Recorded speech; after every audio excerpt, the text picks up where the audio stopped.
था कि एक गुण अपना लीजिए अपने अंदर, भगवान मिल जाएंगे।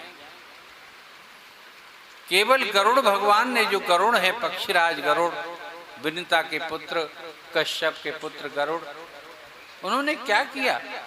कोई तपस्या तो नहीं की। उन्होंने केवल एक कर्म किया कि ना लौल्येन कर्मणा, केवल अपने जीव में लालच का परित्याग कर दिया, लोभ और लालच का परित्याग कर दिया, तो भगवान उन्हें तत्काल मिल गए।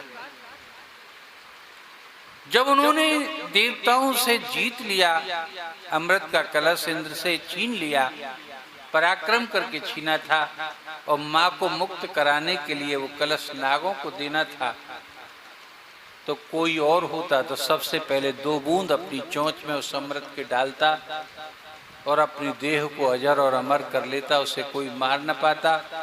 फिर उस कलश को ले जा करके नागों को देता और अपनी माँ को मुक्त कराता। लेकिन उन्होंने क्या किया था, कल कथा आपने बड़े ध्यान से सुनी थी कि उन्होंने उसमें चोंच नहीं बोरी,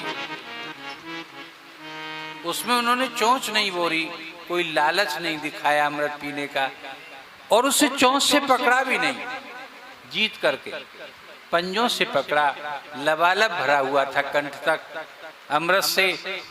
उनके अगर मैं चोंच से पकड़ता हूं, मैंने ठीक है कि मां को लाने के लिए इस अमृत को जीता है, स्वयं पीने के लिए तो नहीं जीता। मैं ऐसा गलत कार्य कैसे करूं? मैं इसका भी पात्र नहीं हूं कि मैं अमृत को पीऊं। इसलिए पंजों से पकड़ा फिर कि मेरे बूंद में अनावश्यक ये बूंदें चली जाएंगी अमृत की। और जैसे उसे ले जाने लगे तो रास्ते में